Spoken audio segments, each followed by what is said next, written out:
పల్నాడు జిల్లా వినుకొండలో రైతు సంఘం ద్వితీయ మహాసభలు రాజకీయ వేడిని రాజేశాయి. ఢిల్లీ తరహా రైతాంగ ఉద్యమాలు నిర్మించాల్సిన సమయం వచ్చిందంటూ రైతు సంఘం రాష్ట్ర అధ్యక్షులు వి. కృష్ణయ్య సంచలన వ్యాఖ్యలు చేశారు.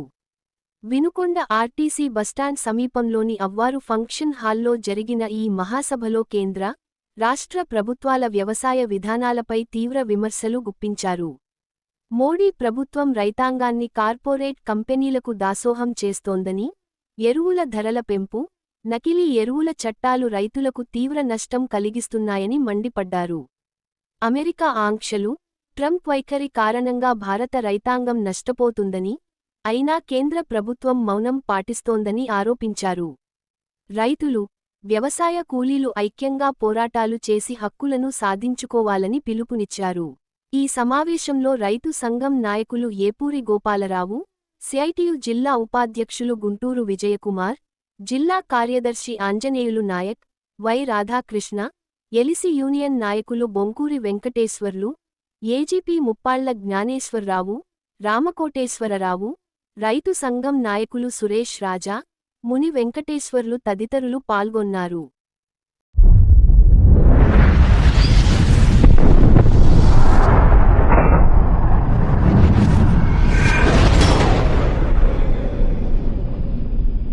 దీన్ని సీరియస్గా మనం తీసుకుంటే దీనికి సంబంధించిన ఇతర అనేక విషయాలని 17 వాటర్ పాలసీ అని ఉంది. అంటే చాలా పాలసీలు, 17 పాలసీలు, 17 బిల్లులు ఇప్పుడు పార్లమెంట్లో పెట్టున్నాయి. అందుకని రాజకీయాలకు సంబంధం లేకుండా అంటే వారికి అందుట్లో కూడా వ్యవసాయ కూలీల్ని, కౌలు రైతుల్ని, రైతు మిత్రుల్ని కలుపుకొని ఒక విశాలంగా ఢిల్లీలో కనుక ఏ విధంగా 550 సంఘాలు ఒక వేదిక ఏర్పడ్డాయో మన జిల్లాలో, అన్ని జిల్లాల్లో కూడా ఇట్లాంటి చర్చ పెడుతున్నాం. ఇక్కడికి వచ్చినట్టు మీరందరూ కూడా మన ఓవల్లో చర్చ పెట్టి ఎన్నికలప్పుడు ఆ సాగేటప్పుడు చూద్దాం. డబ్బులు ఇచ్చినాడు కోటేసి అలవాటు అయిపోయింది కదా, అదేదో అప్పుడు చూసుకుందాం. కానీ ఈ లోపల మాత్రం మనం దీని వీటిని గట్టిగా వ్యతిరేకించాలా. ముందు మన పంటలను అమ్ముకోవాలా, మనం రైతుగా బతకాలా, ఈ వ్యవసాయం బతకాలా. రైతు వ్యవసాయం బతికింది చూసాం.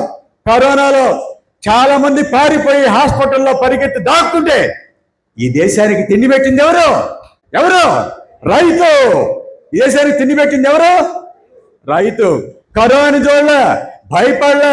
రైతు కూలి నిలబడి పరిగెత్తి మిరపకాయలు కోసి, ఆ పంట కోసి, వరి కోసి, ధాన్యం కోసి, ఆ విధంగా తిరిగి నిలబడి కరోనాను లెక్క చేయని దమ్ము, ధైర్యం ఎవరికింది?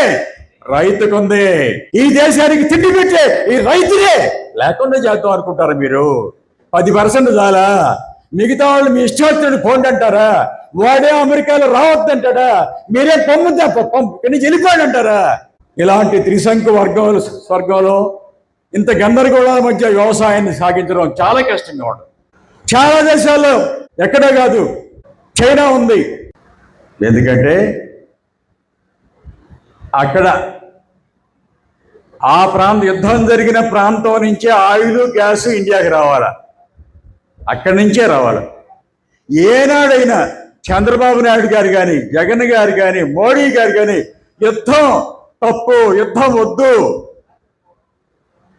వద్దని చెప్పి ఒక్క ప్రకటన చూసారా మీరు ఎవరన్నా? యుద్ధం వద్దని ఏనాడు ఒక ప్రకటన చేయలే. నిన్న సోమనాథ దేవాలయానికి వెళ్ళి మోడీ గారు ఏమంటాడు? భారతదేశాన్ని బలవంతంగా ఎవరు లొంగదీయలేరని చెప్పి నిన్న కథ చెప్తున్నాడు. అందుకని ఈ రకమైనటువంటి వ్యవహారాలతో యుద్ధాన్ని ఇప్పుడు చివరికి ఏమైపోయింది? నిన్న ప్రధానమంత్రి గారు హైదరాబాద్లో మాట్లాడుతుంటే అందరికి భయం వేసింది.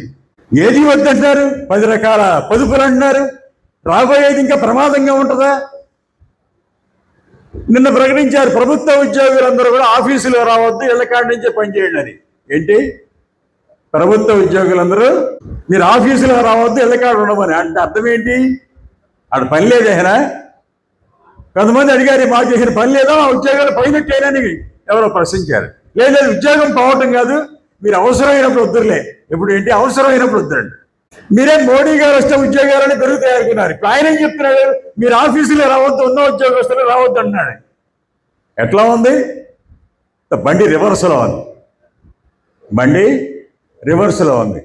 అందుకని యుద్ధాన్ని ఏనాడు యుద్ధం ఆపమని చెప్పనటువంటి ఈ పెద్దలు యుద్ధం వల్ల చాలా ప్రమాదం ఉంది. వచ్చే 4-5 ఏళ్లలో మనం ఆర్థిక సంక్షోభంలోకి వెళ్ళిపోతున్నాం. కాబట్టి అందరూ బెల్టులు బాగా బిగించండి.